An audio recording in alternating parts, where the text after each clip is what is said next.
और अगला सवाल होता है कि बच्चों में पेशाब का इन्फेक्शन क्यों आता है, यूरिनरी इन्फेक्शन क्यों आता है। बच्चों में यूरिनरी इन्फेक्शन बहुत कॉमन है। बच्चों के डॉक्टर पीडियाट्रिशियन के पास बच्चे आते हैं, बहुत सारे बच्चे यूरिन इन्फेक्शन लेके आते हैं। बच्चों में यूरिन इन्फेक्शन का दो टाइप्स हैं, दो तरह के होते हैं। एक है ब्लैडर इन्फेक्शन, जो नीचे मूत्राशय का इन्फेक्शन होता है, दूसरा किडनी गुर्दे का इन्फेक्शन होता है। तो ये दोनों में जो ब्लैडर इन्फेक्शन अक्सर लड़कियों में ज्यादा होता है, लड़कों में भी हो सकता है, लड़कियों में ज्यादा होता है, और ये स्कूल गोइंग बच्चों में ज्यादा होता है जो स्कूल जाते हैं। तो इसमें क्या होता है, बुखार नहीं होता है, लेकिन पेशाब में बहुत जलन होती है और पेशाब बार बार हर 5-10 मिनट में पेशाब के लिए, जो अर्जेंसी बोलते हैं, फ्रीक्वेंसी बोलते हैं, वो पेशाब के लिए भागना पड़ता है। कभी कभी पेशाब में खून भी आ सकता है इन्फेक्शन की वजह से। तो इसके लिए यूरिन टेस्ट करके इन्फेक्शन कंफर्म करके एंटीबायोटिक देने से ये ठीक हो जाता है। लेकिन इसका कारण क्या है ये जानना जरूरी है। अक्सर ये इन्फेक्शन ऐसे बच्चों में होता है जो मोशन और पेशाब ठीक से नहीं करते हैं। इसका मतलब है कि उनको कॉन्स्टिपेशन होता है,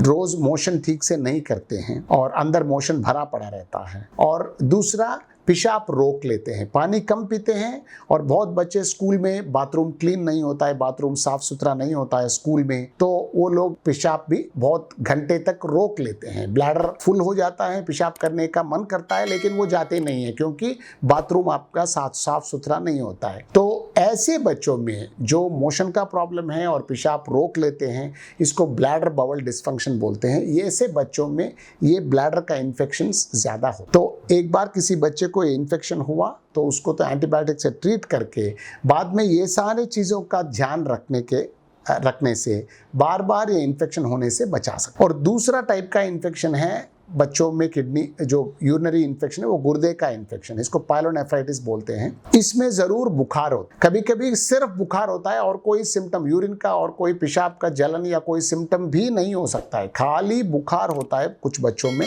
और उसमें यूरिनरी इन्फेक्शन होता है। जो किडनी इन्फेक्शन होता है उसमें बुखार होता है और आप यूरिन टेस्ट करेंगे तो उसको डायग्नोज कर सकते हो। किसी भी बच्चे को अगर हाई फीवर है, हाई बुखार, तेज बुखार है और कोई कारण आपको पता नहीं चल रहा है, खांसी नहीं है, जुकाम नहीं है और कोई कारण नहीं है, तो डेफिनेटली एक यूरिन का टेस्ट करके यूरिनरी इन्फेक्शन के लिए चेक करना जरूर। तो एक बार ये गुर्दे का इन्फेक्शन हो गया तो एंटीबायोटिक इसको 2 हफ्ता देना पड़ता है, पूरा कोर्स 2 हफ्ता है। और इसको देने के बाद ये इन्फेक्शन किस लिए हुआ, किस कारण से हुआ, इसका जांच करना जरूरी है। और इसके लिए एक अल्ट्रासाउंड स्कैन करते हैं किडनीज का, ब्लैडर का, और एक MCUG नाम का एक टेस्ट होता है जिसमें पता चलता है कि कुछ ब्लैडर से यूरिन रिवर्स में, जो हमने रिफ्लक्स बोला है पहले, वो वापस तो नहीं जा रहा है किडनीज। जो ये रिफ्लक्स का प्रॉब्लम बहुत बड़ा प्रॉब्लम है और ये इसकी वजह से बहुत बच्चों को किडनी इन्फेक्शन होकर किडनी डैमेज होता है। तो जिस बच्चे को किडनी इन्फेक्शन होता है उसको ये टेस्ट करके